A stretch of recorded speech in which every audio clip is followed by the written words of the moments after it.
नमस्कार, business plus टेलिभिजनको news bulletin business टुडेमा स्वागत छ। म संगीता कटुवाल। सुरुमा हेडलाइन्स। सरकारद्वारा व्यावसायिक निरन्तरताका लागि कर्जा प्रवाह कार्यविधि 2077 जारी। कोभिड-19बाट प्रभावित उद्योग व्यवसायका श्रमिकहरूको पारिश्रमिक भुक्तानी र व्यवसायलाई निरन्तरता दिन सञ्चालन पुँजी उपलब्ध गराउने। शहरी विकास मन्त्री कृष्ण गोपाल श्रेष्ठद्वारा काठमाडौँको धोबी खोला करिडोर निर्माण अवस्थाको अनुगमन। 1 वर्षभित्र करिडोर कालोपत्रे सम्पन्न गर्न निर्देशन।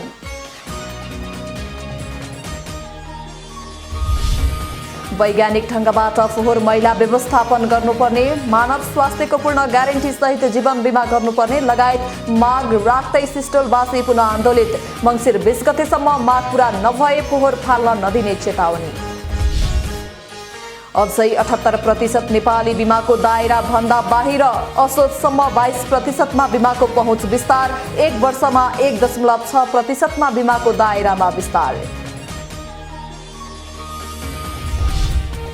र यो साता नेप्सेमा 2 दिन भएको कारोबारमा दुवै दिन वृद्धि। 10 अर्ब 90 करोड 77 लाख बढीको कारोबार।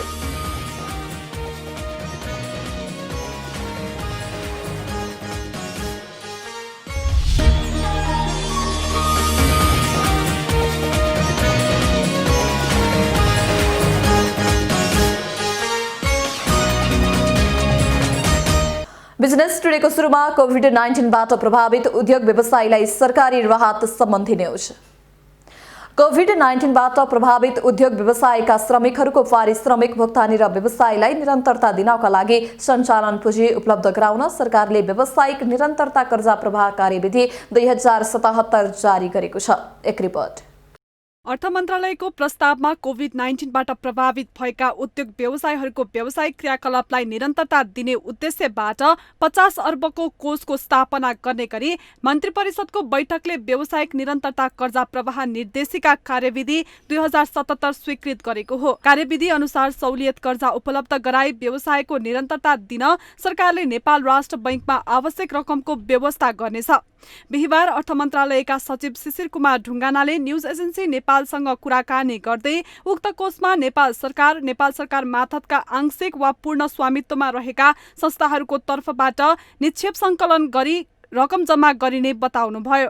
उक्त रकम कोभिडबाट प्रभावित उद्योग व्यवसायलाई निरन्तरता दिन र श्रमिक कर्मचारीको तलब भत्ता उपलब्ध गराउन सहुलियत कर्जाको रूपमा बैंकहरू मार्फत उपलब्ध गराइने सचिव ढुङ्गानाले बताउनुभयो। यो कार्यविधि अनुसार अब नेपाल सरकार त्यस्तै गरी नेपाल सरकार मार्फतका आंशिक वा पूर्ण स्वामित्व रहेका संस्थाहरू सङ्घ संस्थाहरूको तर्फबाट ती निकायहरूमा रहेका रकमहरूलाई परिचालन गरेर नेपाल राष्ट्र बैंकमा एउटा खाता खोलिनेछ, जुन खातामा 50 अर्ब रुपियाँको एउटा कोष खाता रहनेछ, जुन खाताबाट बैंक तथा वित्तीय संस्था मार्फत कोभिडबाट प्रभावित भएका उद्योग व्यवसायहरूलाई उनीहरूकामा ती उद्योग व्यवसायमा कार्यरत रहेका कर्मचारीहरूको लागि आवश्यक पर्ने तलब भत्ता लगायतका अनिवार्य दायित्वको भुक्तानी गर्ने प्रयोजनका लागि कोषमा जम्मा भएको 50 अर्ब रुपियाँ मध्ये कोभिडबाट अति प्रभावित क्षेत्र तथा उद्योग व्यवसायमा 50% प्रदान गरिने व्यवस्था गरिएको छ। त्यस्तै मध्यम प्रभावित क्षेत्रमा 15 अर्ब रुपियाँ र कम प्रभावित क्षेत्रमा 10 अर्ब रुपियाँ कर्जा परिचालन हुने पनि सचिव ढुङ्गानाले बताउनुभयो। कर्जा प्राप्त गर्ने व्यवसायीले आफ्नो सम्पत्ति वा परियोजना नै धितो राखेर कर्जा प्राप्त गर्न सक्ने व्यवस्था गरिएको छ। यो व्यवस्था कार्यान्वयनका लागि अत्यन्तै सजिलो व्यवस्था मिलाइएको पनि सचिव ढुङ्गाना बताउनुभयो। गर्नको लागि सञ्चालन गर्न एउटा सञ्चालक समिति छ। अर्थ सचिवको अध्यक्षतामा महालेखा नियन्त्रक, डेपुटी गभर्नर सहितको एउटा कमिटी छ, त्यसले अपरेसन गर्छ। यो पैसा चाहिँ राष्ट्र बैंकमा जम्मा हुन्छ र बैंकहरूलाई त्यो राष्ट्र बैंक मार्फत उपलब्ध गराइन्छ। बैंकहरूमा सम्बन्धित ऋणीहरूले त्यहाँबाट रकम कर्जा प्राप्त गर्न सक्नुहुन्छ। अब बिना कुनै झन्झट सहज ढङ्गबाट प्रभावितहरूलाई हामीले दिन सक्ने सीमासम्मको रकमहरू उपलब्ध गराउने व्यवस्था मिलाइएको छ। यस्तो कर्जा 2 वर्षका लागि उपलब्ध हुनेछ भने पहिलो वर्ष 5% ब्याज दर लाग्नेछ भने दोस्रो वर्ष 6% ब्याज दर कायम हुनेछ। सो कोषमा सरकारले 1 अर्ब रुपियाँ जम्मा गरिसकेको पनि सचिव ढुङ्गानाले बताउनुभयो। त्यसबाहेक राष्ट्र बैंक, कर्मचारी सञ्चय कोष, नागरिक लगानी कोष मार्फत समेत निक्षेप जम्मा गरिने उहाँले बताउनुभयो। यस्तो निक्षेपमा सरकारले ब्याज अनुदान दिनेछ। यो रकमबाट पर्यटन उद्योग, सेवा क्षेत्र र तिनमा कार्यरत कर्मचारी श्रमिकहरूलाई सहज हुने पनि सचिव ढुङ्गानाले बताउनुभयो। नेपाल उद्योग वाणिज्य महासंघ र ब्रिटिश काउन्सिल बीच प्राविधिक शिक्षा तथा व्यावसायिक तालिम सम्बन्धी कार्यक्रममा सहकार्य गर्ने सम्झौता भएको छ। महासंघले पत्रकार सम्मेलन आयोजना गरी ब्रिटिश काउन्सिलसँग गत कार्तिक 27 गते employer led labour market secretariat ELMS परियोजना कार्यान्वयन गर्ने सम्बन्धी सम्झौता पत्रमा हस्ताक्षर भएको बताएको छ। महासंघीय अध्यक्ष भवानी राणाले 17,90,11,733 रुपैयाँ बराबरको बजेटमा 14 महिने कार्यक्रम लागू हुने बताउनुभयो। परियोजना मार्फत व्यावसायिक वर्गीकरण, मानवको विकास तथा श्रम बजार सूचना प्रणालीको विकास गरिनेछ। यो कार्यक्रम पर्यटन क्षेत्र, निर्माण क्षेत्र र कृषि क्षेत्रमा कार्यान्वयन हुने पनि अध्यक्ष राणाले बताउनुभयो। परियोजनाले मुलुकको औद्योगिक विकासमा सहयोग पुर्याउने, श्रम बजार सम्बन्धी सूचना प्रणालीलाई व्यवस्थित र भरपर्दो बनाउने, उद्योग प्रतिष्ठानहरूको लागि आवश्यक दक्ष जनशक्ति उपलब्ध गराउने, प्रत्याभूति दिलाउने, रोजगारी सिर्जना गर्ने, श्रम बजार सम्बन्धी तथ्याङ्कको विकास गर्ने कार्यमा परियोजना कोसेढुङ्गा हुने पनि अध्यक्ष राणाले बताउनुभयो। हामी कोभिड-19बाट जुन गुज्रिरहेको यो विश्व नै छ, त्यसमा अझ नेपालको अर्थतन्त्र सानो भएकोले गर्दाखेरि चाहिँ धेरै थुप्रै चुनौतीहरू पनि हामी सामु देखिएको छ र खास गरी चाहिँ रोजगारी गुमाउनेको सङ्ख्या र विदेशबाट जुन हाम्रो श्रम विदेशमा गइरहेको छ त्यहाँबाट फर्किनेको सङ्ख्या पनि बढिरहेको अवस्थामा चाहिँ यो कार्यक्रम चाहिँ हामीले सुरु गर्नु भनेको चाहिँ एकदमै एउटा माइलस्टोनको रूपमा अगाडि बढ्न सक्छ। यो परियोजनाबाट श्रम बजारसँग सम्बन्धित सरकारको नीति निर्माण एवं कार्यक्रममा सघाउ पुग्नुको साथै उद्योग व्यवसाय क्षेत्रका लागि आवश्यक दक्ष जनशक्ति उत्पादनमा समेत मद्दत गर्नेछ। परियोजनाका साझेदार व्यावसायिक संस्थाहरूमा नेपाल उद्योग परिसंघ, घरेलु तथा साना उद्योग महासंघ, होटल संघ नेपाल र नेपाल निर्माण व्यवसायी महासंघ रहेका छन्। मध्यम तथा लामो दूरीमा सञ्चालन हुने सार्वजनिक यातायात सेवाको नियमन गर्न सरकारले online ticketing monitoring system OTMS लागू गरेको छ। यातायात सुविधा नागरिकहरूको सरल, सहज र समान पहुँच सुनिश्चित गर्दै यातायात क्षेत्रमा लगानी अभिवृद्धि गर्ने र यातायात क्षेत्र सुरक्षित, व्यवस्थित र अपाङ्गता भएका व्यक्ति अनुकूल बनाउने नीति अनुसार यातायात सेवाको नियमनका लागि OTMS लागू गरिएको हो। सरकारले कोरोनाको जोखिम न्यूनीकरण र सम्भावित महामारीलाई मध्यनजर गर्दै यसअघि नै मध्यम तथा लामो दूरीका सार्वजनिक यातायातको टिकट काउन्टरमा हुने भिड व्यवस्थापन गर्न र सार्वजनिक यातायातको टिकट खरिदलाई पारदर्शी बनाउन अनलाइन टिकट खरिद बिक्री निर्देशिका लागू गरिसकेको छ। अनलाइन टिकेटिङ सिस्टमको उद्घाटन गर्दै भौतिक पूर्वाधार तथा यातायात व्यवस्था मन्त्री वसन्त कुमार नेवाङले सार्वजनिक यातायातलाई सर्वसुलभ, पारदर्शी, सुरक्षित बनाउन नीतिगत व्यवस्था गर्ने सन्दर्भमा मन्त्रालय कानून निर्माणमा लागिरहेको बताउनुभयो। उहाँले एकीकृत प्रक्रिया र पारदर्शी प्रविधि मैत्री बनाएर काम गर्न सार्वजनिक यातायात प्राधिकरणको कल्पना गरिएको समेत बताउनुभयो।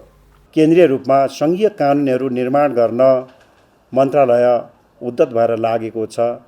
यसरी नै सञ्चालन गरेर एकीकृत प्रक्रिया र पारदर्शी प्रविधि मैत्री बनाएर लाने, सुरक्षित, भरपर्दो बनाएर लानको निम्ति एउटा चाहिँ सार्वजनिक यातायात प्राधिकरणको कल्पना गरिएको छ र सार्वजनिक यातायात शहरी क्षेत्र सार्वजनिक यातायात प्राधिकरण बनाउनको निम्ति संसदमा विधेयक पेश गरिएको छ। OTMS को माध्यमबाट यातायात सेवा प्रदायकहरूले प्रदान गरेको सेवाको गुणस्तर, लागत र अनियमिततालाई अनुगमन गर्न यातायात व्यवस्था विभाग र अन्तर्गतका निकायहरूलाई थप सहजता प्रदान गर्ने विश्वास लिएको छ। OTMS ले लगानीकर्ताहरूको सञ्चालन खर्च घटाई मुनाफा वृद्धि गराउनुका साथै टिकट खरिद बिक्री प्रक्रियामा बिचौलियाहरूलाई पूर्ण रूपमा निषेध गर्नेछ। बिजनेस टुडेमा पालो भएको छ ब्रेकको।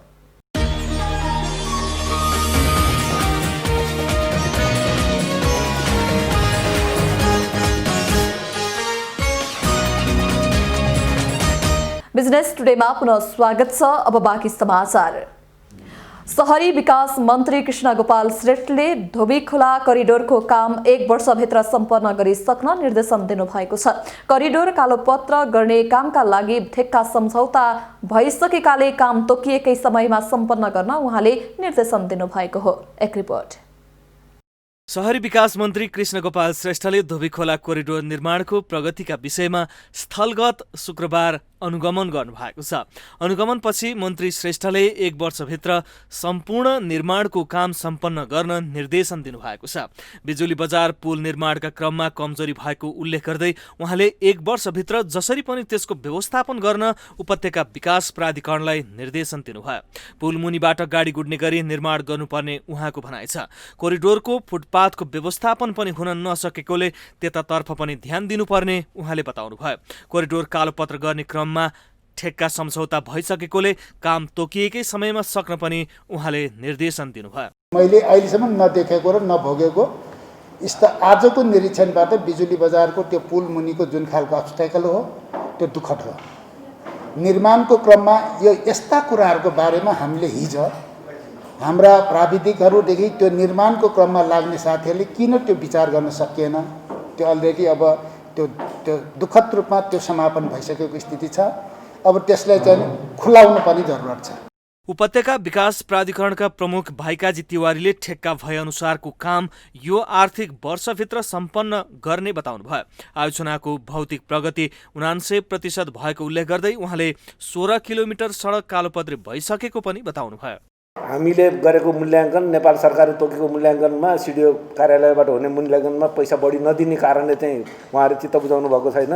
यसको लागि हामीले उचित निकास कसरी निकाल्न सक्छौँ हामी प्रयासरत छौँ र यसलाई समाधान गर्छौँ र सिङ्गो करिडोर सम्पन्न हुन्छ र अहिले हामीले लगाएको ठेक्कापट्टाले यो आर्थिक वर्षसम्म नै सक्ने हाम्रो लक्ष्य छ। तर तैपनि माथि अहिले तपाईँहरू देख्नुभयो त्यो ठुलो पहिरो छ, त्यहाँ त्यो पहिरोमा पनि करिडोर माथि अगाडि लैदिनु पर्यो भन्ने कुराहरू आइरहेको छ। त्यसले गर्दाखेरि विस्तृत डिजाइन गरेर सम्भवतः अर्को आर्थिक वर्षमा सम्पूर्ण धोबीखोलाको सम्पूर्ण काम सम्पन्न हुन्छ। मुआब्जा वितरण समेत गरेर 3 अर्ब 60 करोडमा कोरिडोर निर्माणको काम सम्पन्न गर्ने लक्ष्य प्राधिकरणले लिएको छ। कोरिडोर निर्माणको प्रगतिका विषयमा मन्त्री समेतको टोलीले स्थलगत अनुगमन गरेको थियो। लामो समय अल्पत्र परेको कोरिडोर निर्माणको कामले अब गति लिने विश्वास प्राधिकरणले गरेको छ। विगतमा फरक निर्माण कम्पनीहरूले ढल बिछ्याउने र सडक कालोपत्र गर्ने ठेक्का पाउँदा समन्वय हुन सकेको थिएन। फलस्वरूप निर्माणको कामले गति लिन सकेन। अहिले एउटै निर्माण व्यवसायीले ढल बिछ्याउने र सडक कालोपत्री गर्ने काम पाएपछि निर्माणमा सहजता आउने विश्वास प्राधिकरणको छ। शिक्षा, स्वास्थ्य, जीवन बीमा, सडक लगायत विकास निर्माणका आश्वासन दिएर सरकारले काम नगरेको भन्दै सिस्टोलवासीले फेरि काठमाडौँ उपत्यकाको फोहोर व्यवस्थापनमा अवरोध पुर्याएका छन्। उनीहरूले 18 बुँदे माग राख्दै सरकारलाई माग पूरा गर्न मङ्सिर 20 को समय सीमा दिएका छन्। आफ्नो माग पूरा नभए सिस्टोलमा फोहोर फाल्न नदिने बताएका छन्। एक रिपोर्ट। वैज्ञानिक ढंगबाट फोहोर मैला व्यवस्थापन गर्नुपर्ने, मानव स्वास्थ्यको पूर्ण ग्यारेन्टी सहित जीवन बीमा गर्नुपर्ने, विकास निर्माणका काम जनताले भने अनुसार तत्काल सुरुवात गर्नुपर्ने माग सहित सिस्टोलवासी पुनः आन्दोलनमा उत्रिएका छन्। जग्गा अधिग्रहण राजनीतिक दलका सीमित व्यक्तिको आधारमा प्रभावित क्षेत्रभित्र हुनुको औचित्य पुष्टि गर्नुपर्ने, ऋणाष्टको आधारमा प्रभावित क्षेत्र घोषणा हुनुपर्ने स्थानीयको माग छ। स्थानीय दिनेश कार्कीले बन्चरे डाँडामा ल्यान्डफिल साइट फोहोर फाल्न तयारी अवस्थामा रहे पनि आफ्ना मागहरू पूरा नभएसम्म फाल्न नदिने बताउनुभयो। जनताको न्यूनतम मागहरू समेत पूरा नगरी फोहोर फाल्ने तयारी भएपछि आफूहरू आन्दोलित भएको उहाँको भनाइ छ।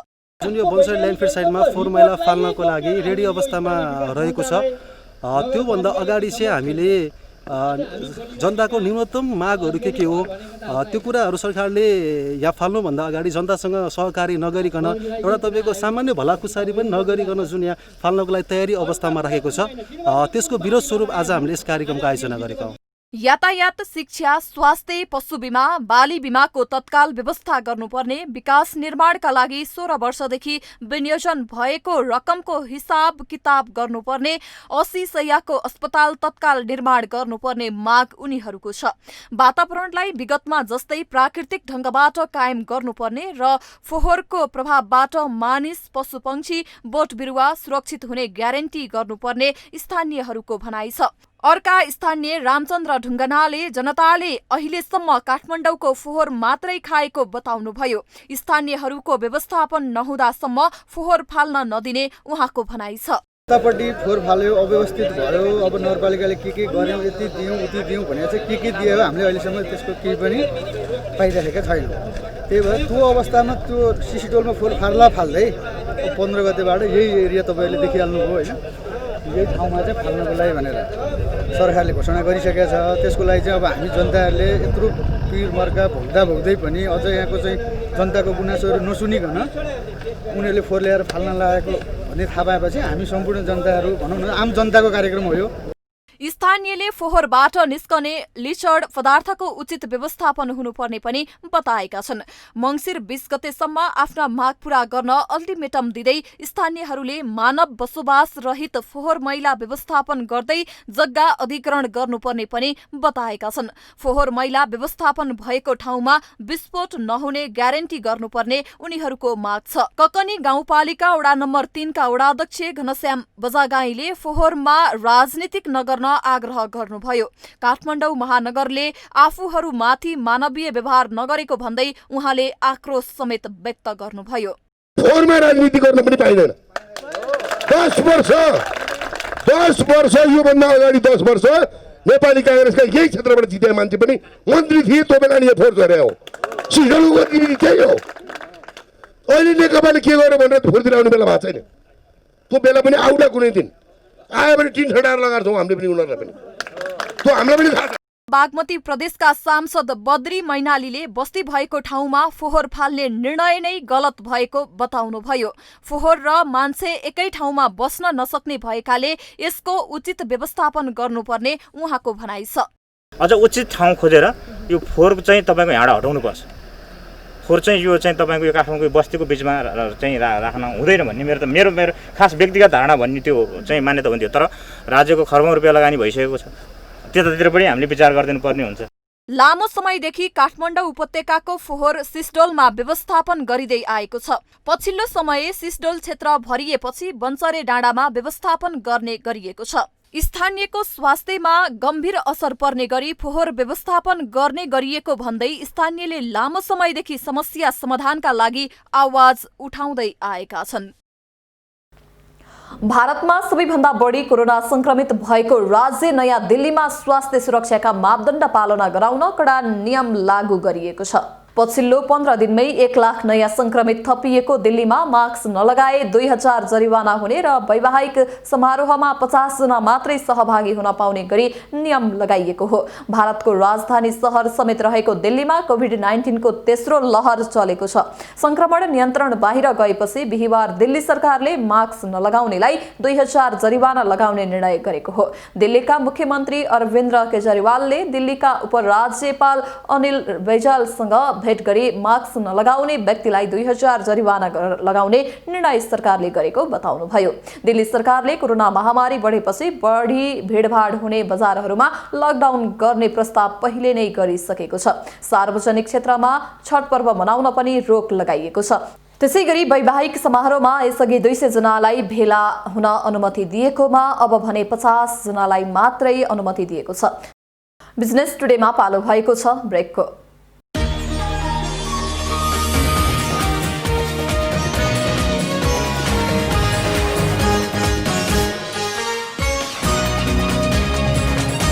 पछिल्लो समय बीमाको दायरा बढ्दै गए पनि अझै 78% नेपाली बीमाको दायरा भन्दा बाहिर देखिएका छन्। अर्थ मन्त्रालयले हालै जारी गरेको चालु आर्थिक वर्षको पहिलो त्रैमासिक प्रतिवेदनले यस्तो देखाएको हो। मन्त्रालयको प्रतिवेदन अनुसार चालु आर्थिक वर्षको असोजसम्म 22% नेपाली जनतामा जीवन बीमाको पहुँच विस्तार भएको छ। अर्थ मन्त्रालयले हालै जारी गरेको चालु आर्थिक वर्षको पहिलो त्रैमासिक प्रतिवेदन अनुसार अझै 78% नेपाली बीमाको दायरा भन्दा बाहिर रहेको छ। गत आफको सोही अवधिमा बीमाको पहुँच 20.4% नेपालीमा पुगेको थियो। पछिल्लो 1 वर्षमा 1.6% थप नेपालीमा बीमाको दायरामा विस्तार भएको छ। कोरोना नियन्त्रण गर्न बन्दाबन्दी नगरेको भए असोजसम्म 35 देखि 40% नेपालीमा बीमाको पहुँच पुग्ने बीमा समितिको अनुमान थियो।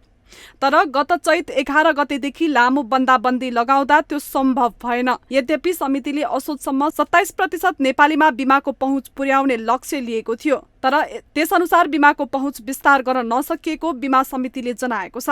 कोरोना भाइरसको रोकथाम गर्न निषेधाज्ञा लगायत प्रतिबन्धका कारण बिमा व्यवसाय स्वत प्रभावित भयो। फलस्वरूप समीक्षा अवधिमा सोचे अनुरूप बिमाको दायरा विस्तार हुन सकेन। कोरोना भाइरसले सृजना गरेको यो विषम परिस्थितिमा 22% नेपाली जनतामा बिमाको पहुँच पुग्नु सन्तोषजनक नै भएको समितिको भनाइ छ। नेपालमा बिमा व्यवसायको इतिहास 7 दशक भन्दा लामो छ, तर लामो समयसम्म बिमा बजार चलायमान हुन सकेको थिएन। केही वर्ष अघिसम्म बिमाको पहुँच 7 देखि 8% नेपालीमा मात्रै थियो। बिमा बजार चलायमान हुन लागेको 5 देखि 6 वर्ष भयो। यो अवधिमा बिमाको पहुँच उल्लेख्य मात्रामा बढेको छ। चालु आवको बिमाको पहुँच 30 देखि 35% नेपालीमा पुग्ने समितिको अनुमान छ। कोरोना महामारी नभएको भए बिमाको पहुँच अझै बढ्ने थियो, तर चालु आवको 30% भन्दा बढी जनतामा बिमाको पहुँच पुग्ने अपेक्षा गरिएको छ। समीक्षा अवधिसम्म वैदेशिक रोजगार बिमा सहित भने 25% नेपालीमा बिमाको पहुँच पुगेको छ। बिमाको पहुँच विस्तार गर्नलाई अबका दिनमा सूचना प्रविधिलाई मुख्य प्राथमिकता राख्नेछ। बिमा गर्न अभिकर्ताहरू आम मानिसको घर घरमा जानुपर्ने थियो, तर अहिले कोरोना भाइरसका कारण त्यसमा चुनौती देखिएको छ। तसर्थ अब अनलाइन मार्फत नै बिमा पोलिसी किनबेच गर्ने व्यवस्था गर्न आवश्यक छ। शेयर बजारले क्रमशः नयाँ उचाइ लिँदै गएको छ। विशेष गरेर खरिद बिक्री रकम नयाँ मोडमा पुगेको हो। पछिल्ला दिनहरूमा नेप्से सूचकसँगै खरिद बिक्री रकममा व्यापकता आएको छ। एक रिपोर्ट। यो साता नेप्सेमा 2 दिन भएको कारोबारमा दुवै दिन वृद्धि भयो। साताभरमा 59.64 अङ्कको वृद्धि भयो। यो साता 10 अर्ब 90 करोड 77 लाख धेरैको कारोबार भयो भने 2 करोड 57 लाख 37 हजार धेरै शेयर कित्ता खरिद बिक्री भयो। तिहार पर्व सकिए लगत्तै खुलेको बजारमा तिहार अगाडिकै उत्साह कायम देखिएको थियो। तिहारपछि पहिलो दिन खुलेको बजार बुधबार 23.32 अङ्कले उकालो लागेको थियो। 1.36% ले बढेको बजारमा सेन्सेटिभ इन्डेक्स भने 0.80 अङ्कले घटेको थियो। निरन्तर बढिरहेको बजार 1741.81 अङ्कको बिन्दुमा बुधबारको कारोबारमा बन्द भएको थियो। समूहगत परिसूचक मध्ये 9वटा समूहको परिसूचक बढ्दा 3 समूहको परिसूचक भने घटेको थियो। बुधबार नेपाल पुनर्बिमा कम्पनीको सर्वाधिक 33 करोड 62 लाख 59 हजार 920 रुपैयाँ बराबरको कारोबार भएको थियो। त्यस्तै दोस्रोमा नेपाल दूरसञ्चार कम्पनी लिमिटेडको 30 करोड 85 लाख 51 हजार 660 रुपैयाँ बराबरको कारोबार भएको थियो। दोहोरो अङ्कले बढेको बजारमा 6 कम्पनीको शेयर मूल्यमा सकारात्मक सर्किट लागेको थियो, जसमा गोर्खाज फाइनान्स लिमिटेड र हिमालयन डिस्टिलरीको शेयर मूल्य 10% ले बढेको थियो। दोहोरो अङ्कले बढेको बजारमा 72 कम्पनीको शेयर मूल्य बढेको थियो भने 87 कम्पनीको शेयर मूल्य घटेको थियो। बाँकी 13 कम्पनीको शेयर मूल्य भने स्थिर रहेको थियो। त्यस्तै साताको अन्तिम दिन बिहिबार नेप्से परिसूचक 36.32 अङ्कले बढेर 1778.12 बिन्दुमा पुगेको थियो। बिहिबार ठूला कम्पनीहरूको कारोबार मापक सेन्सेटिभ इन्डेक्स पनि 4.98 अङ्क बढेर 343.07 बिन्दुमा पुगेको थियो। बिहिबार हालसम्मकै 6 अर्ब 11 करोड 67 लाख 30 हजार बराबरको शेयर कारोबार भएको थियो। बिहिबार कारोबारमा आएका 12वटै उपसमूहको सूचक सकारात्मक देखिएको थियो। बिहिबार नेपाल पुनर्बिमा कम्पनीको सबैभन्दा धेरै 41 करोड 8 लाख रुपैयाँ बराबरको शेयर कारोबार भएको थियो। बिहिबार 15वटा कम्पनीको शेयर सर्किट लेभलमा कारोबार भएको थियो। बिहिबार सनराइज फर्स्टको इकाइ मूल्य 2.18% ले घटेको थियो भने रैरङ हाइड्रो पावरको 1.92%, नाडेप लघुवित्तको 1.70% र ऋणी हाइड्रो पावरको शेयर मूल्य 1.67% ले घटेको थियो। सेन्चुरी कमर्सियल बैंकले आफ्ना सेवाग्राहीलाई लक्षित गरी अनलाइन अकाउन्ट सेवा सेन्चुरी सहज खाता दर सेन्चुरी क्लिक अकाउन्ट सेवा योजना सार्वजनिक गरेको छ। उक्त योजना अन्तर्गत सेवाग्राहीले घरमै बसेर शून्य मौजदातमा खाता खोल्न सक्नेछन्। उक्त खातामा बैंकले 5.50% का दरले ब्याज भुक्तानी दिने जनाएको छ। डिजिटल बैंकिङलाई प्राथमिकता दिन यो योजना ल्याइएको बैंकले जनाएको छ। सेन्चुरी सहज खातामा दैनिक 5,000 रुपैयाँ र वार्षिक 1 लाख रुपैयाँसम्म क्यासलेस कारोबार गर्न सकिनेछ। त्यस्तै सेन्चुरी क्लिक अकाउन्ट योजना मार्फत अनलाइनबाटै खातामा तुरुन्तै रकम जम्मा गर्न सकिनेछ। उक्त खाताबाट वार्षिक रूपमा 15 लाख रुपैयाँसम्म कारोबार गर्न सकिने बैंकले जनाएको छ। शुक्रबार सुनको भाउ केही घटेको छ। छापावाला सुन तोलामा 400 रुपैयाँ घटेर 94,000 रुपैयाँमा कारोबार भएको छ। यस्तै तेजाबी सुनको मूल्य प्रति तोला 93,500 रुपैयाँ निर्धारण हुँदा चाँदी भने तोलामा 5 रुपैयाँ घटेर 1210 रुपैयाँ कायम भएको छ। यसअघि बिहीबार छापावाला सुन प्रति तोला 94,400 रुपैयाँ, तेजाबी सुन प्रति तोला 93,900 र चाँदी प्रति तोला 1215 रुपैयाँमा कारोबार भएको थियो। अन्तर्राष्ट्रिय बजारमा सुनको मूल्य ओह्रालो लाग्न थालेकाले त्यसैको प्रभाव नेपाली बजारमा देखिएको नेपाल सुनचाँदी व्यवसायी महासंघले जनाएको छ। बुलेटिनको अन्त्यमा अहिलेसम्मका हेडलाइन्स। सरकारद्वारा व्यावसायिक निरन्तरताका लागि कर्जा प्रवाह कार्यविधि 2077 जारी। कोभिड-19बाट प्रभावित उद्योग व्यवसायका श्रमिकहरूको पारिश्रमिक भुक्तानी र व्यवसायलाई निरन्तरता दिन सञ्चालन पुँजी उपलब्ध गराउने। शहरी विकास मन्त्री कृष्ण गोपाल श्रेष्ठद्वारा काठमाडौँको धोबी खोला करिडोर निर्माण अवस्थाको अनुगमन। 1 वर्षभित्र करिडोर कालोपत्रे सम्पन्न गर्न निर्देशन।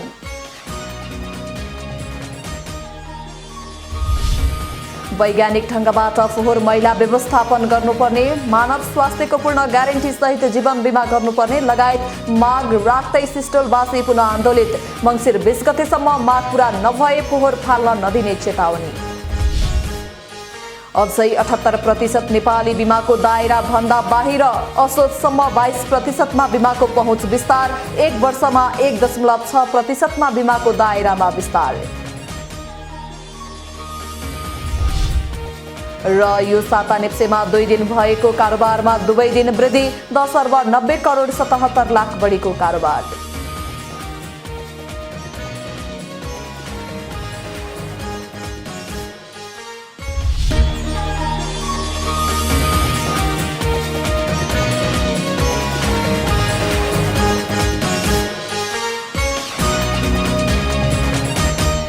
बिजनेस टुडे अहिलेलाई यति नै। हेर्दै रहनुहोला business plus television. Business plus, business first. नमस्ते।